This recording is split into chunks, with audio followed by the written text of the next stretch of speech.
Hop, hop, hop, les amis, avant que l'émission démarre, le France Poker Open by PMU pose ses valises pour la dernière fois de l'année au Casino Gujan-Mestras. C'est du 12 au 17 novembre, les amis. C'est quoi le France Poker Open, le FPO, par PMU Poker et Texas Poker, un festival qui débutera avec un FPO KO progressif à 250, un main ensuite à 600 €, 60 000 jetons, 40 minutes de niveau. Est-ce que c'est pas bon, un héros, roller à 1002, le plus beau OMA de France, les amis, aussi 300 €, 40K, 40 minutes, vous pouvez vous qualifier avec des buy-in modérés, évidemment. Et puis, vous pouvez vous qualifier aussi à 75 € chaque mercredi et dimanche à 21 h sur pmu.fr pour gagner des tickets à 600 € et des packages à 800 € garantis. Voilà, j'espère que je t'y verrai parce qu'on va passer un grand moment et ça va être bien en famille avec PMU Poker. Bonjour à tous, bonjour à toutes les amis, c'est Loïc, ravi de vous retrouver dans le carré pour une nouvelle émission, un nouvel invité. Vous connaissez son visage, vous l'avez longtemps vu comme joueur professionnel, ancien sponsorisé, qu'il a été pendant plusieurs années, une première vie pleine de réussite, on va en parler un petit peu, puis une deuxième vie qui commence dans l'industrie. Salut mon Quentin. Salut, bonjour à tous. Bon mon ami, deux vies. On va d'abord revenir sur la première. Dans l'ordre. Avant d'avoir ce petit patch, ma foi, de bonne aloi de PMU Poker, la famille, allez jouer sur PMU Poker, la room de mon cœur, vous le savez. Il y a eu une première vie en tant que joueur pro, puis joueur sponsorisé. Visage, on peut le dire, une fois on les embrasse d'Unibet, voilà. Normal. Oui, on les embrasse quand même. On les embrasse, on les aime quand même. Cette vie-là, c'est rigolo, parce qu'à l'époque, tu faisais déjà partie des gens que j'interviewais. Tu as été dans le documentaire qui restera pour moi, je crois, c'est Un jour viendra, qui a bien marqué les gens, qui a beaucoup marché. D'ailleurs, merci, je vous en parle jamais, mais merci beaucoup, parce que je crois qu'il a 200K vues, ce qui est énorme. Cette vie-là, avec le recul, avant même de parler de bilan, mais cette vie-là, au final, est-ce que tu as pris le temps de la kiffer? Est-ce que tu as pris le temps de faire ce que tu voulais dedans? Pris le temps de la kiffer, oui. Ça, pour le coup, en plus, le fait d'avoir été sponsorisé très jeune,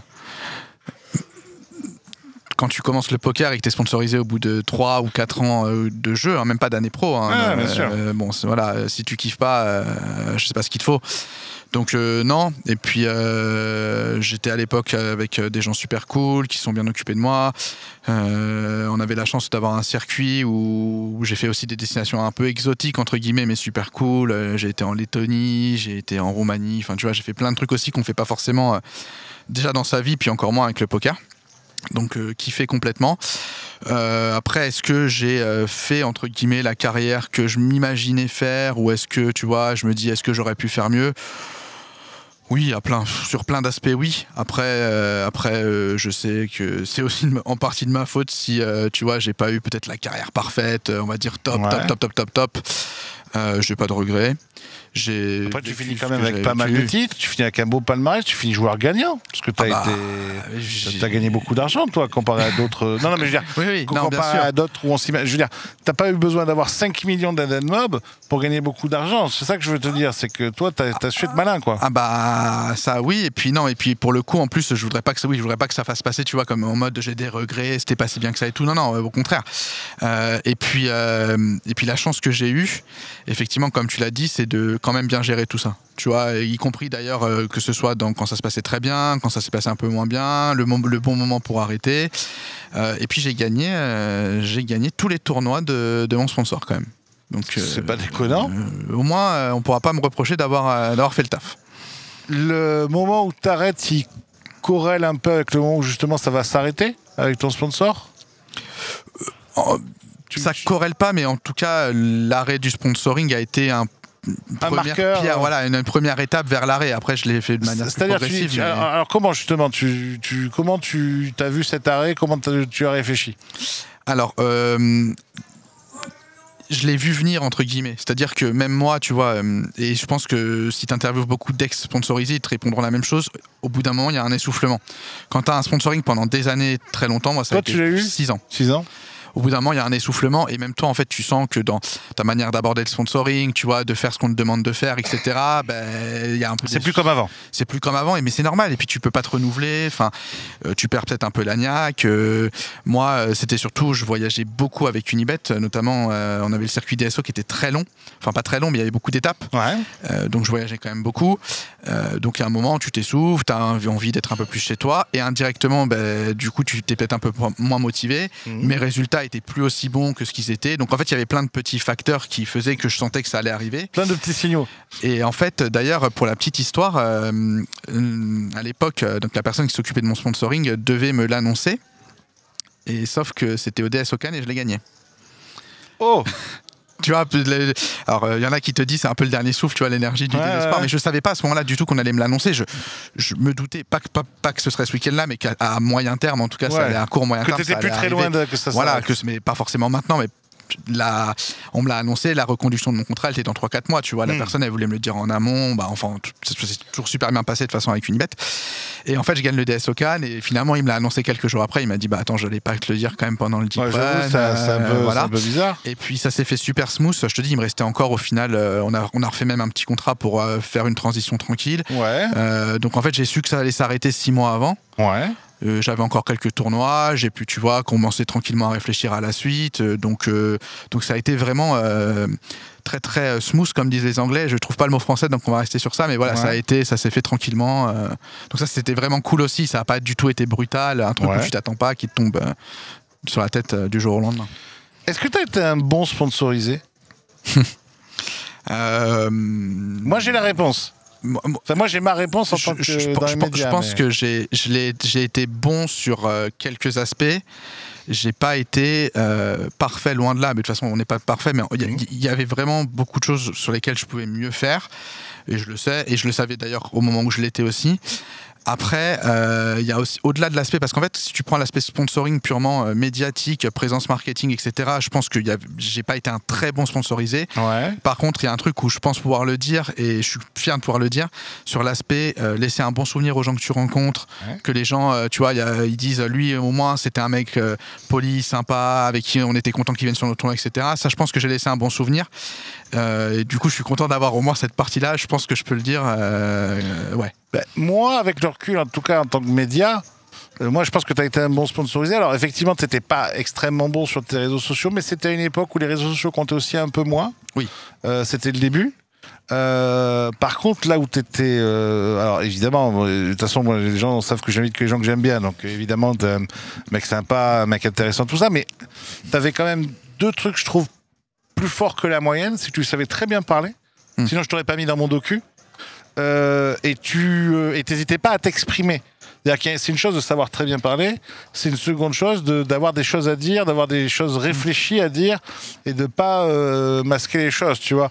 Et par exemple, on parlait du documentaire, j'en reviendra, si t'es pas, t'es dedans aussi fort que les autres parce que vous assumez tous la part de lumière et la part d'ombre, quoi. Et ça, je pense que c'est aussi intéressant quand tu sponsorises quelqu'un qu'il ait des choses à raconter, quoi.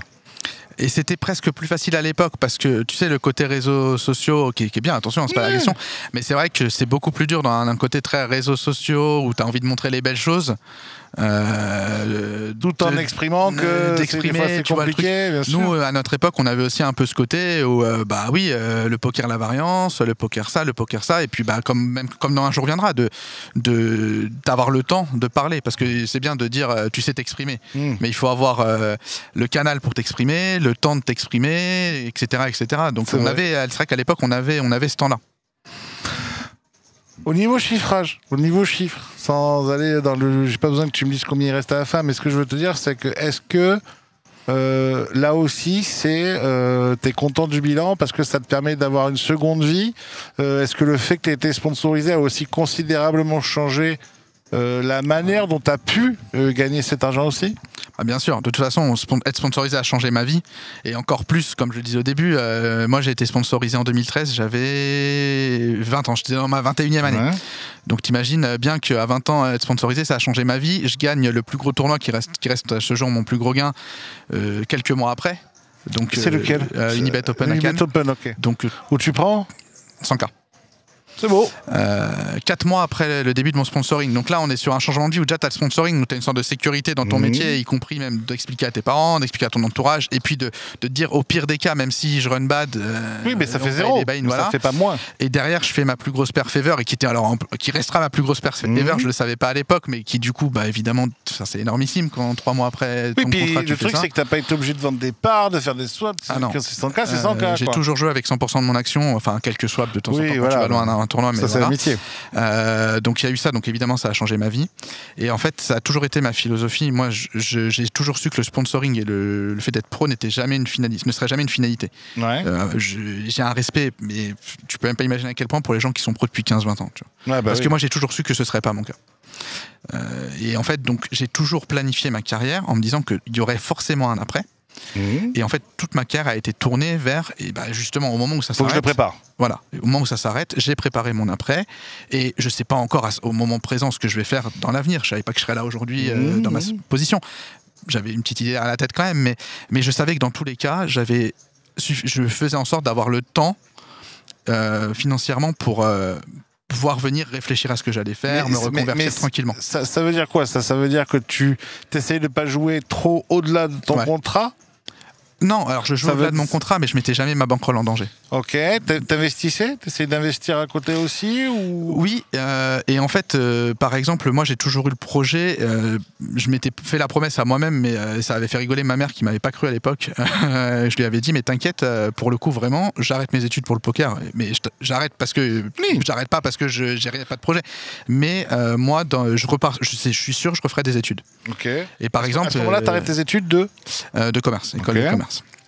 Et en fait, je savais, enfin dans ma tête c'était clair que je voulais reprendre les études. Et par exemple, bah il y avait toujours ce truc, de toute façon il me faut assez d'argent pour 3-4 ans, reprendre les études, payer mes études. Si tu refais une école de commerce, c'est pas donné. Et vivre à côté quand même, etc. etc. Donc et en fait, ce qui est bien, c'est qu'en ayant gagné vite au début de ma carrière, j'ai tout de suite mis de l'argent de côté auquel en fait j'ai jamais touché. Oui. Et au final, ça j'y ai jamais retouché. Et puis bah ça montait un petit peu. Et puis après, je regarde le DSO en plus avant la fin de mon contrat. Bon, je gagne pas énorme, mais tout ça partait dans le pécule. C'était toujours ça voilà, ça pouvait entre guillemets que s'accumuler et après bah voilà, j'avais mon côté Picsou, j'ai bien géré.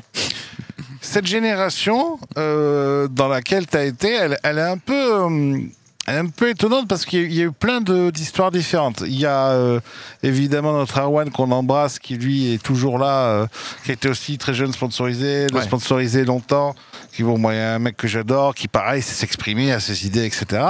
Mais qui lui est toujours joueur pro à l'heure actuelle et même un fou furieux. Hein, si vous croisez Arwan à Vegas, vous allez voir ce que c'est avoir un programme. On parle même pas du online. T'as des gens comme je pense à l'ancien Team Pro Wina qui est parti ensuite monter sa boîte Tristan Clémençon qui est parti justement parce que lui il avait du mal à supporter le downswing. Il a réussi à faire une dernière perf. Il a dit ok, je me barre avec cet argent là, et donc finalement on s'était dit qu'il allait faire une carrière de 10 ans et puis finalement il a fait 3-4 ans, il s'est barré. Et avec réussite. T'as des joueurs qui sont... je vais pas citer les noms parce que je veux pas qu'ils se sentent fâchés. Je veux dire, c'est pas méchant, mais qui sont arrivés 1 an, 2 ans, et puis terminé. Comment toi tu la vois cette génération-là, un peu à l'image du poker, un peu bizarre, un peu... Non, à l'image du poker, mais en fait... L'image du poker, ça donnerait presque un aspect toujours le même. Le poker, il y a quand même des gamblers qui savent pas gérer, etc. Mais en fait, c'est juste à l'image de la société, parce que t'as différents profils de personnes qui ont différents objectifs dans la vie aussi. Parce que tu vois, par exemple, t'en as qui vont dire mon objectif dans la vie, moi, c'est kiffer tout ce que je fais. T'as des gens qui vont dire moi, mon objectif dans la vie, c'est fonder une famille. Tu vois, par exemple, et être tranquille. Et, déjà, ces deux personnes-là dans la vie, en dehors du poker, elles vont être complètement différentes. Et en fait, au final, le poker, c'est juste un reflet de tous ces profils-là différents, avec en fait, cette génération-là, on avait encore un peu l'insouciance où on pensait, tu vois, genre moi c'était des phrases, ouais, le live c'est trop simple, ouais, il y a des frais mais c'est pas grave, le live je gagne trop d'argent, le niveau est trop faible, donc les frais je m'en cogne, de toute façon et puis je ferai une perf et puis je prendrai 400K et puis ce sera réglé. Et où en fait on s'est rendu compte que les frais finalement c'était un problème, que le live c'était bien mais qu'il y avait quand même beaucoup de variance, etc. Moi, surtout sur le début de ma génération, et moi y compris, je pense qu'on était un peu tous pareils, on a un peu enjolivé ce que c'était d'être poker pro, on idéalisait et on on se rendait pas compte que c'était pas si simple que ça. Et il y avait un peu, si je peux me permettre, entre guillemets, vu que moi j'étais déjà plus vieux que vous, il y avait un peu, et c'est pas ce qu'on a tous à 20 ans, c'est un peu de l'arrogance de la jeunesse, tu vois. Non, mais je veux dire, t'en as, ils restent avec ça après, tu vois. Il y en a, ils s'en sortent jamais. Mais vous avez fait la bascule, quoi. C'est vraiment au moment donné où je vois, je pense beaucoup à Erwan, parce qu'il sait que j'aime de tout mon cœur, c'est que le Erwan, si les gens ont connu il y a 10 ans, et le Erwan aujourd'hui, on est passé du petit con au vieux sage, quoi, tu vois. Vraiment, non, mais c'est sûr. Tu vois. Mais après, tu vois, l'exemple d'Erwan, il est bien. Moi, j'ai toujours été plus du côté sage. Mais au final, les gens qui perdurent dans ce métier, c'est justement les gens qui sont capables de faire cette adaptation, tu vois, de comprendre, quoi, sinon tu meurs. De comprendre, et quelque part, il n'y a pas de secret, en fait. Et les gens qui restent, c'est justement peut-être des gens qui ont changé, ça c'est sûr. Mais tu retrouves quand même au final dans les gens qui restent beaucoup de gens qui ont des profils qui finissent pareil, qui n'étaient peut-être pas les mêmes à la base, mais où tu trouves à la fin pas mal de ressemblances. C'est quand tu mets le stop? C'est quoi le jour où tu dis allez, là ça y est, maintenant on ferme la boutique et on s'en va? Alors c'est bien parce qu'il y a un truc, moi je le dis souvent et ça paraît un peu con, mais j'ai souvent eu beaucoup de chance dans ma vie sur les timings. Parce que mon contrat de sponsoring ça reste un bon timing, genre faut perfer, c'est le début du .fr encore, et puis je fais ETF d'un FPS au moment où Unibet commençait à m'avoir un peu dans le viseur, du coup ça enclenche la sauce, puis derrière je gagne le premier tournoi, le plus gros tournoi organisé par Unibet en France, donc là t'es sûr que pendant 2-3 ans t'es tranquille en plus, tu vois, donc niveau timing c'est bien. Et là c'est un peu pareil, donc je perds le contrat. Je pars vivre 1 an à Malte en me disant écoute, pour le moment je sais pas exactement ce que je veux faire. Oui, t'es pas certain de vouloir arrêter, t'es pas certain de savoir ce que tu veux faire après. Je pars 1 an à Malte, je profite un peu, je lève un peu le pied, je joue online, je vois ce qui se passe, je vois si ça va me plaire, etc., etc. Donc je pars à Malte, je continue de faire quelques petits trucs à côté pour une autre room. Donc, histoire en plus d'avoir gardé une attache dans le milieu, voilà, bon bref. Et puis au bout d'1 an à Malte, t'es pas cette vie-là. J'aime pas Malte. Je sens que j'ai plus cette niaque. En fait, c'est toujours pareil. Genre, j'aime encore jouer, mais j'ai plus cette niaque pour jouer 300 jours par an online. Et quand t'as été sponsorisé, c'est très dur. Et par exemple, Erwan, je sais même pas comment il fait. Et pour tu vois, une fois que t'as fait le circuit et tout, repasser à jouer beaucoup online et faire beaucoup moins le circuit. Et le pire, c'est qu'il peut se prendre un bad run d'1 mois live. Et parfait tout de suite online, et repartir jouer. Et donc à l'époque, je vivais en coloc avec Sarah. Sarah tombe amoureuse, en plus donc de Tom que je connaissais bien. Enfin, du coup, c'est génial, tout le monde est content. Eux déménagent, partent vivre dans un autre pays. Et moi, en fait, dans tous les cas, j'ai le choix en fait entre soit rester à Malte et trouver une autre coloc, pas forcément avec Erwan, mais enfin avec un grinder ou quoi. Mais je sens déjà que j'ai plus envie de ça. Donc, je me dis, je vais rentrer en France. Et en fait, je vais rentrer en France, donc on est janvier 2020. Je rentre en France, donc je rentre chez mes parents, genre 1 mois, en me disant là je rentre, faut que je réfléchisse, je sais pas trop ce que je vais faire, mais je pense que je vais reprendre les études. Me dit que tu vas rester un peu plus d'1 mois, non, chez tes parents. Ouais, voilà. Et en fait, à ce moment-là, je rentre chez mes parents et je dis écoutez, je pense que je vais me chauffer, je vais reprendre les études à la rentrée. Je suis pas encore sûr. Mais donc je reste 1 mois, j'ai déjà 26 ans, j'ai vécu, ou 27 ans, je sais plus, enfin peu importe, j'ai vécu très longtemps tout seul, j'ai vécu tout seul très jeune. Le but c'est pas de rester chez mes parents, tu vois. Mais 1 mois, je me pose, je pense que je vais reprendre les études. Et Covid.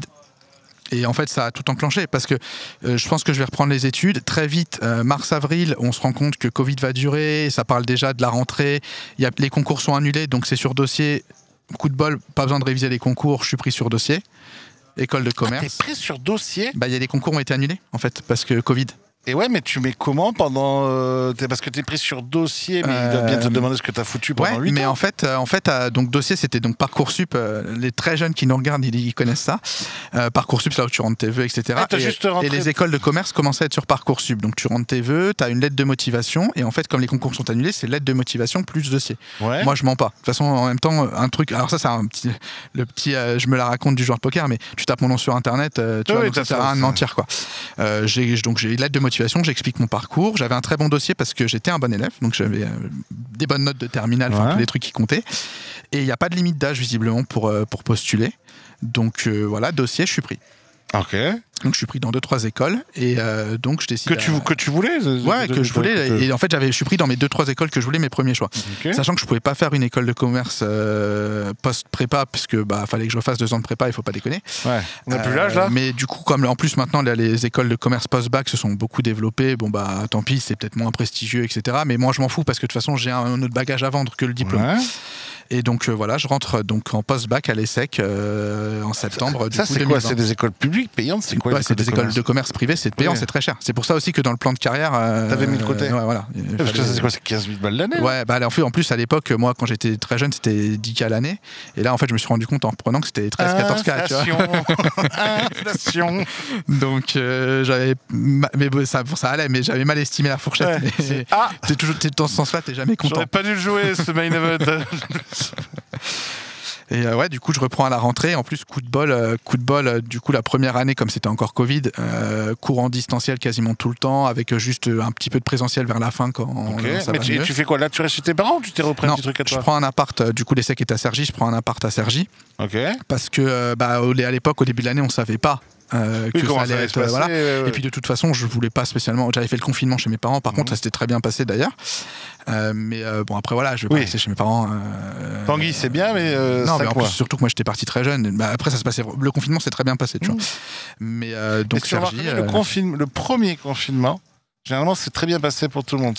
Normalement, ça a plutôt été un bon moment. Bah oui. C'est quand ça s'est étalé après, que c'était un demi-confinement, que tu pouvais rien faire, que là, ça commence à foutre tout le monde en l'air. Et puis tu te mets à ma place. Moi, j'avais vécu, donc j'avais quitté la France en 2014. Pour être tout seul et voyager dans le monde entier. Et non, pas tout seul, avec mon Erwan. Je vivais avec mon Erwan. Je vivais avec mon Erwan.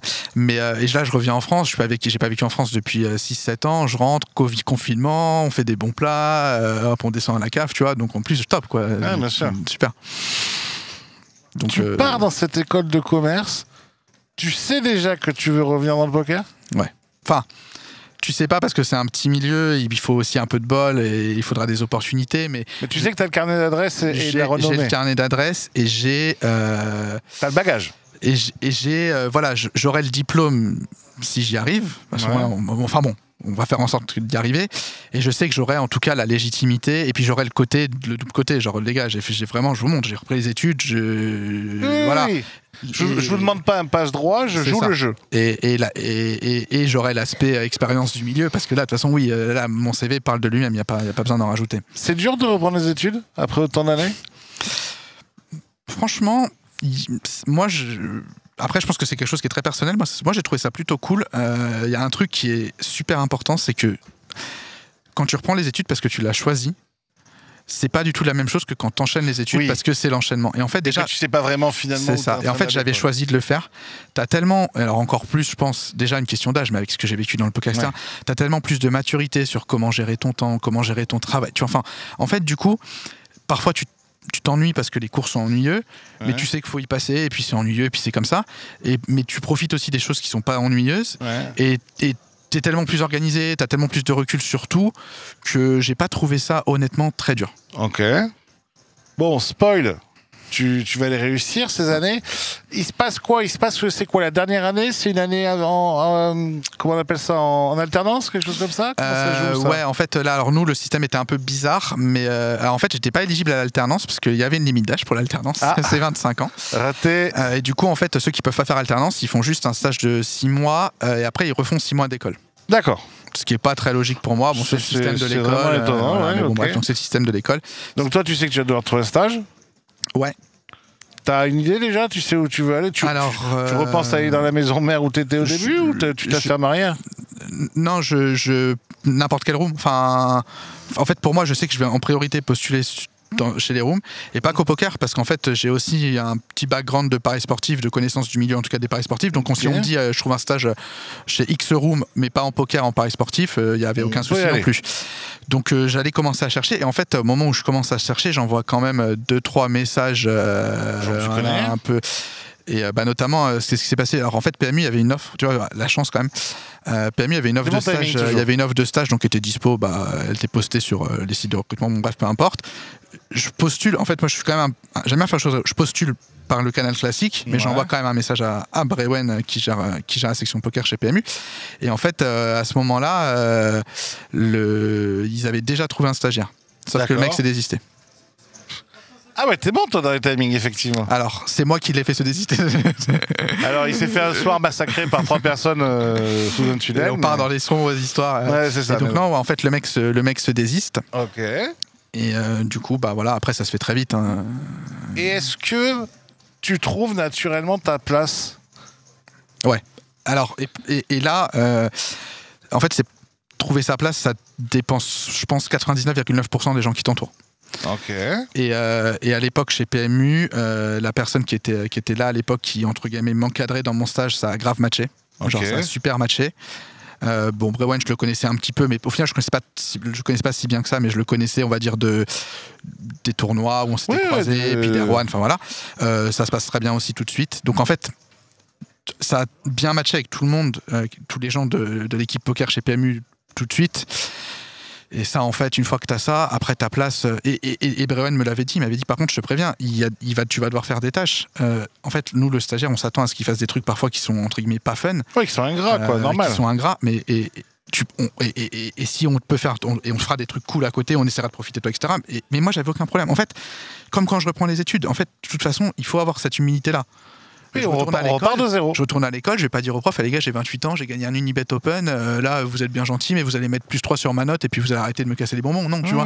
Bah là, c'est pareil. Et puis de toute manière, je suis qui ok, le poker, je connais le milieu, mais le milieu de bureau, moi, c'est la première fois que j'y vais au bureau, hein, donc je vais pas arriver et faire le cow-boy. C'est normal. Donc j'avais cette humilité-là et non, ça a grave matché, ça s'est super bien passé. L'univers de bureau, justement, c'est pas trop dur quand t'as pris l'habitude dans ta vie de te lever à l'heure que tu voulais, de te coucher à l'heure que tu voulais. Question de personnalité, encore une fois, moi j'ai toujours été très couche-tôt. Très lève-tôt, pardon. Mais un peu par défaut couche-tôt, parce que couche-tard, lève-tôt. Tu l'as fait, je t'ai vu le faire, mais c'est dur. Je l'ai fait et je le supporte parce que j'ai un bon système immunitaire. Mais oui, non, j'ai toujours été aussi. Je sentais, enfin, tu vois, t'as des joueurs de poker qui sont joueurs de poker parce qu'ils ont vraiment la bougeotte de fou et qui te le disent. Et souvent, ils ont raison. Je serais incapable d'être dans un bureau. Moi, je l'avais vu déjà en reprenant les études que j'arrivais à tenir assis une journée à l'école. Et donc, je savais que de par ma personnalité, etc., j'étais pas inquiet du tout sur le fait tu pouvais te réadapter dans un milieu normal. Ces 6 mois de stage, elle te confirme que tu fais le bon choix au-delà, je veux dire, des bons feelings que tu as avec PMU, le fait d'être là, de voir comment ça se passe, parce que ça peut être dur aussi quand on voit, je pense à des joueurs qui parfois ont tenté des reconversions dans ce milieu comme couvreur, des choses comme ça, où ça a un peu coincé parce que le mec ou la nana n'arrive pas toujours à oublier qu'il a été joueur, il a des mauvais réflexes, il n'arrive pas à sortir de cette place-là, tu vois. Toi, tu y arrives facilement, Et c'est là où on retombe, en fait, quelque part, tu vois, sur la planification de carrière. En fait, moi, quand j'ai fait ma carrière, je savais que j'étais joueur pro. Et si tu veux, et d'ailleurs, c'est pour ça que mon année à Malte m'a très vite fait prendre conscience, mais c'était bien d'avoir fait cette année aussi. C'est en fait, j'ai plus mon sponsoring, j'ai besoin un peu quand même de réfléchir et de confirmer le fait que je veux ou je ne veux plus être pro. Malte me le confirme, et donc derrière, je sais que je veux plus être pro. Et en fait, je sais que je veux plus être pro, et ça veut dire que je sais que je vais faire autre chose. Et donc, tu vois, j'ai pas ce côté. Alors après, peut-être, il y a des gens, entre guillemets, ça se contrôle pas, tu vois, l'envie est plus forte que tout. Mais moi, très vite, j'ai compris que l'envie de jouer, elle serait toujours là, mais que j'aurais plus du tout cette envie de me dire je veux jouer tous les tournois, je veux machin, de me dire si je joue 3-4 tournois dans l'année, 3-4 week-ends, ça va te faire kiffer, quoi. Et honnêtement, alors après, mais je suis sûr que ça changera pas, faut jamais dire jamais, mais là ça fait quand même 3-4 ans que c'est comme ça, et je le vis très bien et ça me manque pas spécialement. Mais peut-être aussi parce que, comme tu dis, tu l'avais planifié et un peu accompli quand même, quoi. C'est ça. Et puis j'ai kiffé pendant ma carrière et je suis moins passionné aussi par le poker que d'autres personnes. Tu vois, un mec comme Erwan, on parle de vrai, c'est un passionné du jeu. Ouais. Tu peux être passionné du poker, mais tu peux ne plus être passionné du jeu. C'est ça, exactement. Exactement. Ah oui, par contre, il y a plein de choses à faire d'ailleurs dans l'industrie. Alors justement, stage fini. On te propose tout de suite de rentrer chez PMU, comment ça se passe? Non, mais chance, opportunité, tout ça. En fait, c'est toujours pareil. Le mec qui devait prendre DC, t'as vraiment. Non, mais et pour le coup, c'est pour ça que je m'étais jamais dit, je m'étais dit que je voulais revenir dans l'industrie, mais je m'étais jamais mis ça comme genre si j'ai pas l'industrie, tant que j'ai pas un truc dans l'industrie, je fais rien, tu vois. Ouais. Parce que c'est une petite industrie, il y a très peu de postes, donc il faut des opportunités. J'ai eu une opportunité, voilà, il y a eu un départ chez PMU qui tombait à peu près dans les bonnes dates, ça correspondait pas complètement, mais il y avait moyen de bricoler. Et donc du coup, dans la foulée du stage, j'ai rejoint PMU, donc c'est pas un secret parce que les gens me croisaient déjà sur les tournois. Au début, en parallèle des études, donc on s'est un peu arrangé pour que j'ai une sorte de mi-temps, enfin voilà. Et puis avec une condition entre guillemets d'embauche qui est la validation du diplôme.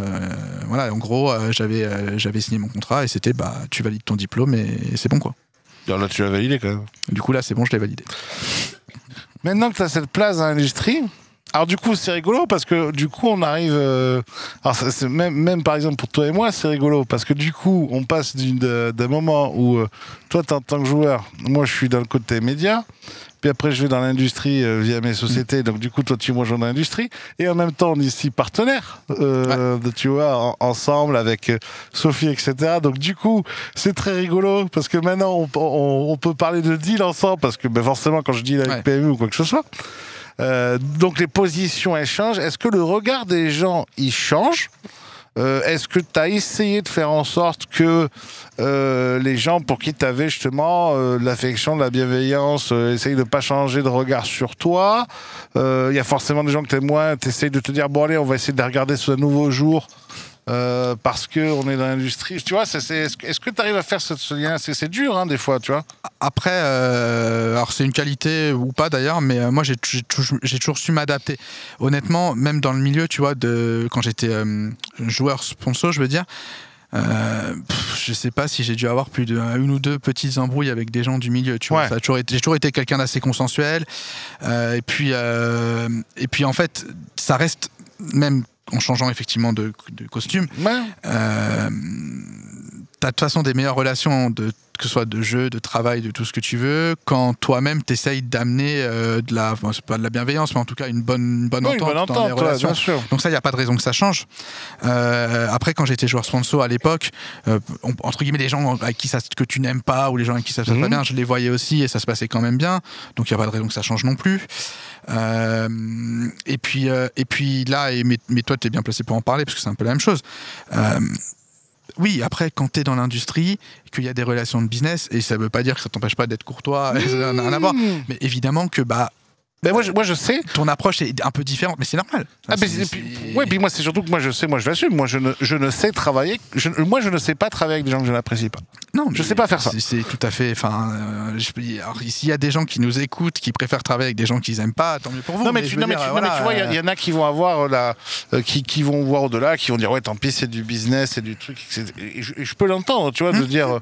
Moi, tant pis, ok, oui, on s'aime pas, mais c'est pas grave, l'intérêt monétaire est plus fort, etc. Moi, je sais que j'ai choisi d'être entrepreneur pour la liberté, mais aussi pour choisir les gens avec qui j'ai envie d'être, tu vois. Et toi, alors, t'es pas dans la position d'entrepreneur, mais t'es dans la position de quelqu'un qui travaille pour une grosse entreprise et qui, en plus, a des responsabilités vraiment marquées au sein de cette entreprise dans un des groupes, c'est-à-dire que t'es pas juste secrétaire ou N plus 28, tu vois ce que je veux te dire, de je sais pas quel truc. C'est une petite famille PMU Poker où tu as des vraies responsabilités, un vrai travail, et donc où tu vas avoir des vraies personnes autour de toi avec des vraies décisions, des décisions qui ont des conséquences, c'est ça que je veux dire, tu vois. Et c'est dur aussi, tu vois, de s'appliquer ça, etc. Moi, je suis assez étonné. J'étais content de te recevoir aussi. Bon, ok, par ailleurs, on s'entend très bien, mais j'étais étonné de la facilité dont tu avais pu, tu vois, te mettre dans le truc.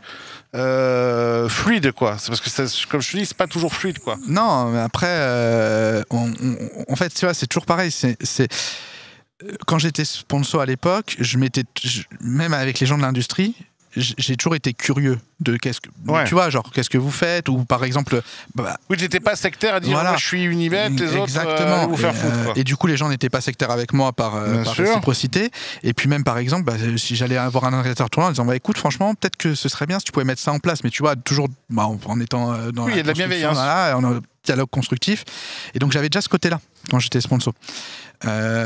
Donc après, dans la reconversion, c'est encore plus simple parce que ce côté constructif, là, pour le coup, tu as même plus une légitimité puisque tu dois être force de proposition, c'est ton métier. Et puis j'ai une bonne entente. En fait, tous les gens avec qui je travaille aujourd'hui, donc effectivement avec un autre costume, mais qui sont des gens que je côtoyais avant de part d'être dans le poker depuis 10 ans, j'ai déjà une bonne relation avec eux, qui n'était pas une relation de travail, qui était une relation de joueur à organisateur par exemple, qui devient une relation de travail. Mais évidemment, c'est plus facile de transformer une bonne relation de joueur avec les gens à une relation de travail. Et le fait aussi, tu vois, de plus être vraiment joueur, de plus me dire justement je vais jouer 10 tournois par mois ou quoi, de dire voilà, maintenant je suis plus joueur. Je ne le serai plus, ou en tout cas je ne le suis dans un futur proche, je ne le serai pas. Ouais. Donc on peut avoir une relation différente parce que tout est bien entre guillemets cloisonné et maintenant c'est un nouveau Quentin. 2.0. En 2024, 4.0. 4.0. T'arrives chez PMU, donc il y a plein de choses qui se passent. Alors bon, je ne sais pas ce dont tu peux parler, pas parler, donc ça je vais te laisser voir, mais il y a des choses qui bougent. On est dans une room qui est très très portée sur le live. Là on est au championnat de France de Texas Poker avec Apo où vous êtes partenaire. On a évidemment le circuit FPO. Et là, les gens veulent me dire, c'est parce qu'ils t'aiment bien PMU, tout ça. Désolé, mais le circuit FPO, c'est quand même the circuit en ce moment en France, on peut se le dire, tu vois, où en plus, à chaque édition, ça cartonne. Mais on est dans un moment où le online est plus difficile, où il y a aussi des changements de décision à prendre. Toi, tu arrives dans quel état d'esprit maintenant que tu peux faire partie de la décision? Qu'est-ce que tu vois? Qu'est-ce que tu as envie? Qu'est-ce que tu as envie d'amener? Comment tu vois les choses? Et comment tu vois l'avenir? L'avenir sur le poker en ligne, pour commencer d'un point de vue vraiment purement du milieu du poker, moi je le vois quand même plutôt bien. C'est un marché qui est encore en croissance en France. C'est vrai qu'on a souvent un peu tendance à dire le marché du poker ça se tasse, etc. Fini, en fait, quand tu regardes les chiffres, non. Les chiffres, de toute façon, c'est les chiffres publics. Quand tu regardes les bilans annuels publiés de l'ANJ sur le marché du poker, il y a toujours plein de joueurs qui arrivent. Il y a pas mal de choses qui sont en hausse, pas mal en tout cas d'indicateurs qui sont en hausse. Donc moi, je suis pas très inquiet sur l'avenir. Et puis mine de rien, il y a ce Covid qui a relancé quand même. Le Covid a en plus, le Covid a beaucoup aidé. C'est un nouvel âge d'or un petit peu. Je sais pas si on peut dire aider le poker, mais c'est sûr que le Covid a contribué à ça. Il y a beaucoup de choses qui bougent chez PMU. Dont je ne peux pas parler, mais en tout cas, il y a... En fait, toi, tu arrives dans un moment excitant, quoi. Ouais, en fait, j'arrive dans un moment excitant où il y a beaucoup de choses qui sont engagées, beaucoup de choses qui sont intéressantes et beaucoup de choses où j'arrive au moment où je peux en parler. Il n'y a pas que moi, puis loin de moi l'idée de dire que c'est moi qui vais faire tout ça, mais où je peux en tout cas mettre ma patte et en tout cas contribuer. Et ça rend le truc à la fois passionnant et deux, pour moi qui vient du milieu, c'est un peu, c'est pas une question de c'est un rêve, mais tous les joueurs, quand tu es joueur de poker, t'as un avis sur tout. Tu joues sur une room, tu joues sur un machin, tu te dis faudrait changer ça. Là, j'arrive à un moment où partie de ces leviers sont actionnables. Et donc, ça rend le truc encore plus passionnant. Et ça me permet de faire quelque chose, en fait, pas dont j'ai toujours rêvé, mais le côté j'aimerais bien si je pouvais changer ça. J'arrive à un moment, c'est peut-être possible, ou en tout cas, je peux y contribuer. Et alors, maintenant qu'on y est, et maintenant qu'on est dans cette optique où les choses ont bougé pour PMU, où il y a de belles choses qui peuvent arriver, toi, ton côté joueur, il te dit quoi dans le feeling et dans ce que tu as envie d'apporter? Il te parle de changement de grille, de nouveaux tournois, de pont entre le live et le online et le live. Comment? Live online, c'est clair, c'est net. Enfin, même c'est pas la vocation du PMU, mais c'est la vocation en tout cas de ce qu'on veut faire chez PMU. Et ça, c'est clair, c'est net, c'est toujours d'avoir cette passerelle live online, d'être le partenaire de Texas Poker, d'être vraiment PMU. Et là, c'est pas juste une tournure de phrase, c'est numéro 1 sur le live. Si vous voulez faire du live, quasiment tous les jours sur PMU, tu peux te qualifier pour un tournoi live. Donc, et ça, c'est quelque chose qui est dans notre ADN, qui a été implémenté quand même depuis longtemps au PMU, qui continue de se développer et ça voilà, ça va rester. Et si tu me demandes mon avis, et c'est pas, encore une fois, il n'y a pas que moi qui décide sur ça, mais si tu me demandes mon avis, je pense que c'est le point fort de PMU, c'est vraiment quelque chose et que je soutiens et que je soutiendrai à 300, 400, 500% parce que franchement c'est génial. Enfin, tu donnes l'opportunité en fait à tout le monde de dire écoute, t'es devant ton ordi, tu crées un compte sur PMU, tu joues et vraiment tous les jours tu peux te qualifier quasiment pour un tournoi live. Ouais. C'est top. Après, sur la grille online, on a fait déjà quelque chose. Parce que mine de rien, entre le moment où j'étais en stage et tout, mais ça fait quand même déjà plus d'1 an que je suis chez PMU. Oui, le temps passe vite. Donc on a déjà mis des choses en place. Et après, ce qui est bien aussi, c'est d'amener bien sûr ce regard neuf, ce regard un peu joueur, et puis d'amener ce côté, et c'est pas un secret non plus, le secteur d'activité principal du PMU, ce n'est pas le poker. Et on le dit, et ce n'est pas un problème. Évidemment que le PMU, historiquement, a fait la majeure partie de son activité sur les courses, et c'est comme ça, et ça continuera comme ça, et c'est comme ça, et c'est une bonne chose. Mais par contre, il y a une vraie volonté au PMU de devenir cette entreprise multi-univers. C'est-à-dire de ne pas être simplement une entreprise hippique qui fait du sport et du poker, d'être une entreprise d'origine hippique avec une tendance majoritaire hippique qui fait beaucoup de sport et beaucoup de poker. Et donc dans cette philosophie-là, le beaucoup de poker, ça veut dire que moi, mon rôle c'est aussi auprès de toutes les équipes du PMU et pas que de celles de poker. De faire de la transversalité. D'être là, voilà, de dire écoutez, moi, si on veut développer le poker, si on veut faire tout ça, ben moi, on discute poker, je vous explique, je vous montre comment marche le milieu, je vous donne mon expérience de joueur, vous avez besoin de retour, je peux vous la donner. Ça fait 15 ans que je suis dans ce milieu, je l'ai vécu en tant que joueur, je l'ai vécu en tant que client. J'ai été client de PMU pendant des années, j'ai joué des centaines d'heures chez vous. Voilà ce que j'aimerais bien qu'il faudrait changer. Alors attends, s'il faut changer ça, ok, c'est avec telle personne. On discute, on prend le temps. Oui, parce que du coup, en discutant, maintenant, en étant tu discutes entre guillemets d'égal à égal avec l'autre personne qui du coup peut aussi te livrer entre guillemets les secrets de fabrication, les problématiques. Elle peut pas te livrer. C'était juste un joueur lambda en train de dire ça. Même lambda ou pas lambda d'ailleurs. Parce que je veux dire, c'est que le mec qui est en train de bosser sur l'appli PMU, si t'es chez PMU, il peut dire bah mec, ça c'est possible, mais ça ouais, j'aime bien ton idée, mais en fait, non, c'est chaud parce que. Mais c'est ça. Et en fait, et j'ai cette passion et vraiment cette volonté aussi, et c'est pour ça qu'au PMU c'est important de dire moi écoutez, je suis un ancien joueur pro, j'ai fait ma reconversion, maintenant je suis ici, j'ai mon rôle, je suis chef de produit poker au PMU, etc. Vous voulez parler poker? Vous avez des questions? Vous voudriez, voilà, pour justement la transversalité entre les services du PMU, etc. Vous venez me voir et on parle et 1 heure et 2 heures et 3 heures et 4 heures et 10 heures, il y a aucun problème. Justement, moi, je veux embarquer tout le monde parce que j'ai cette passion de joueur. J'ai cette passion de joueur. Je veux que PMU réussisse maintenant que je travaille pour vous. Et je me lasserai jamais de vous expliquer les rudiments, de comment marche le milieu, de pourquoi est-ce qu'au poker, pourquoi est-ce que par exemple sur l'hippisme vous faites ça et c'est très bien. Sur le poker, peut-être qu'il faut le faire mais un peu différemment parce que le poker est spécifique sur tel aspect, tel aspect, tel aspect. Et ça, voilà, encore une fois, je suis content de l'amener et s'il faut passer du temps, je passe du temps. Il n'y a pas de problème. Bon, on a vu ton ancienne vie, on voit ta vie actuelle et future. Dernière question, mon ami. Sur tout ce qui t'est arrivé pendant ces 10 ans, s'il y avait une chose, tu aurais eu envie de changer. Un truc où tu dis, ça. C'est une bonne question, puis c'est quelque chose auquel j'ai beaucoup réfléchi. Et en fait, je le changerai et je le changerai d'autant plus que après c'est une manière de se dédouaner aussi, mais j'ai eu du mal. Tout est arrivé très vite au début de ma carrière. Ouais. Et j'ai fait sponsoring, plus grosse win dans la foulée. Tout s'est passé super bien. En fait, même l'année avant mon sponsoring, elle est incroyable. Ouais. Je décolle dans le poker, tu vois, je monte les limites, je commence à faire du live, je fais une TF d'un énorme tournoi à l'époque au Cercle Cadet, alors que je jouais tous les jours là-bas, mais je jouais 1, 2, 2, 4, tu vois, j'étais un petit joueur. Mais j'étais pas un pro, quoi. Et ça se passe bien, tout s'enchaîne, donc tout arrive super vite, le sponsoring, etc. Et derrière, 2014-2015, je fais 2 très mauvaises années, mais sur tous les plans. Il n'y a pas que les résultats poker, parce que tu pourrais dire, ouais, j'ai pas de bol, quoi. Mais je fais pas le volume que je dois faire. J'ai pas eu ce côté un peu cliché où je passe ma vie en boîte de nuit, mais je traîne chez moi, je fais pas grand chose. Du coup, mes résultats sont moins bons, je suis moins motivé. Donc j'ai eu un peu ce côté, mais donc je le changerai. Le Quentin de maintenant, s'il lui arrive ce qui lui arrive en 2013, 2014, 2015, ils sont largement meilleurs parce que je le changerais et je sais ce qu'il faudrait faire. Mais j'ai eu ce revers un peu de médaille, tout arrive vite. Et même si j'étais mature pour mon âge, je restais un gamin de 20 piges. Et quand ça tombe comme ça, c'est pas évident. Donc je le changerai.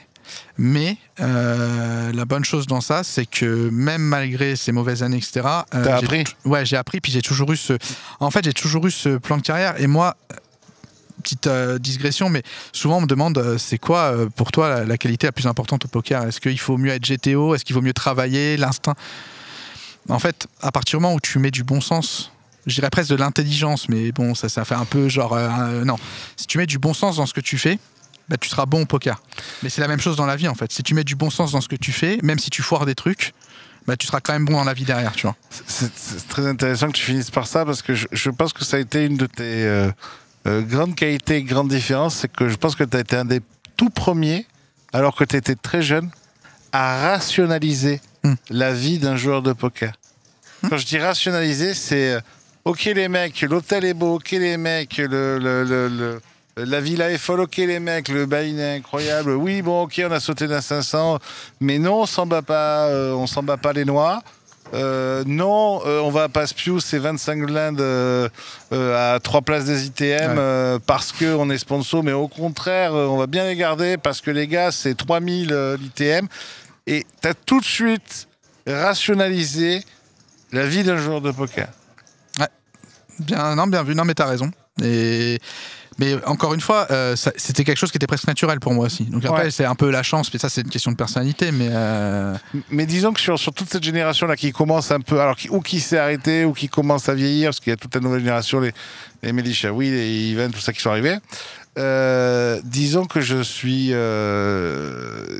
pour moi, les deux personnes qui pouvaient être dans cette industrie, c'était Erwan et toi. C'est bien, on est toujours là. Oui, mais je veux dire, le côté industrie, Erwan, je pense qu'il s'arrêtera plus maintenant. Je pense qu'Erwan, c'est fini. Je pense qu'il est un amoureux du jeu et qu'il s'arrêtera à 5 bracelets, ce qui fait que normalement, il ne s'arrêtera pas. Je t'embrasse. Mais on t'aime, Erwan. Mais c'est bien. Je pense qu'en plus que tu nous aies rejoints. Je pense que c'est bien que tu nous aies rejoints dans l'industrie parce que je pense que du coup tu vas. Il y a plein de choses que tu vas amener, comme tu dis, de regard de joueur. Et mine de rien, t'arrives dans la première vague de gens qui vont rentrer dans l'industrie en ayant été joueurs. Oui. C'est-à-dire que toute l'industrie est arrivée, il y avait très peu de joueurs, il y avait des gens de différents postes, machin, marketing, trucs, tout ça, blabla, ok. D'ailleurs, la preuve, c'est que quelqu'un comme Alexis Ebsker, qu'on embrasse, lui est arrivé et a bien fait son trou parce que c'était l'un des rares qui finalement connaissait bien le jeu, sans prétendre être pro, mais qui au moins qui venait du poker ou en tout cas avait une vraie expérience. Vraiment le jeu, etc. Et c'est pour ça qu'il a fait sa place, mais c'était un des très rares. Et toi, justement, il y a toute une vague, dont toi, et ça c'est bien qui va arriver, qui sont des vrais joueurs pro, qui peuvent dire non mais attendez, ça c'est de la merde, mais je vais vous le dire, c'est pas un sentiment les gars, je vous l'explique par A plus B, pourquoi. Et ça va. Je pense que sur le moyen terme, vous ferez énormément de bien au poker. Mais c'est vrai que après, ça a été aussi le poker, s'est légalisé un peu, pas du jour au lendemain, mais et puis à l'époque, les gens évidemment, c'était pas des gens qui venaient du poker, c'était des gens qui venaient peut-être éventuellement du milieu du jeu d'argent, mais pas forcément. Déjà. Donc oui, qui avait pas ce côté joueur, et ça, forcément, oui, t'as raison, ça reste un plus. Et attention, il y a pas que ça. C'est pas parce que tu as été joueur que. Bien sûr. Voilà. Mais c'est un plus. De toute façon, on va jamais te reprocher de connaître sur le bout des doigts le milieu dans lequel tu travailles. Exactement. Eh bien, merci, mon Quentin. Merci à toi. Bon, on se retrouve. Tu as le droit de venir faire des émissions de débat, toi, maintenant que tu es chez PMU ? Tous demandent, tous octroient. Ouais, bon, faut aller voir Brewen, quoi. Tout se négocie. C'est chaud. Attends, est-ce que Brewen, il peut me virer, moi ? Il y a un peu quand même. Ouais, bon, on dira rien. Mais bon, quand même, après, tu vois, c'est toujours pareil. Je travaille avec des gens cool, donc ça facilite les choses. La famille. Merci beaucoup, mon Quentin. Merci à vous de nous avoir suivis. Allez voir Un jour viendra si vous l'avez pas vu, parce que c'était vraiment. C'est quoi ? J'ai refait des documentaires après, mais c'est fou. C'est celui-là. Ah ouais. Mais ouais. Mais tu sais, c'est le seul des 4 ou 5 documentaires que j'ai fait. Et pourtant, je fais celui sur le Covid aussi et tout, c'était que des témoignages. Mais Un jour viendra, c'est le seul où tu le vois et tu fais oui. Ouais, tu sais, enfin, de toute façon, tu le sais direct, en fait, Oui. tu regardes et. Oui, tout est fluide dans les tournages, tout est fluide dans les gens que j'ai choisis, tout est fluide dans les histoires et oui, quoi. Tu fais, bah oui, voilà, c'est ça. Techniquement et tout, il y avait plein de défauts. J'étais encore jeune, j'avais pas forcément. J'avais Apo qui m'avait donné des moyens, tu vois, mais oui, tu te dis, bah c'est ça le poker. Voilà. Un jour, on tournera peut-être la suite, on sait pas, on verra. Ah, ce serait drôle de tourner la suite et de t'avoir justement, toi, filmé, mais dans l'industrie cette fois. Je refuse jamais les interviews, donc. Mais ce serait incroyable. Tu sais que tu peux me solliciter. Si vous voulez la suite d'Un jour viendra, vous l'écrivez en commentaire. On vous embrasse et on se retrouve très vite dans le carré. Ciao, ciao. Ciao.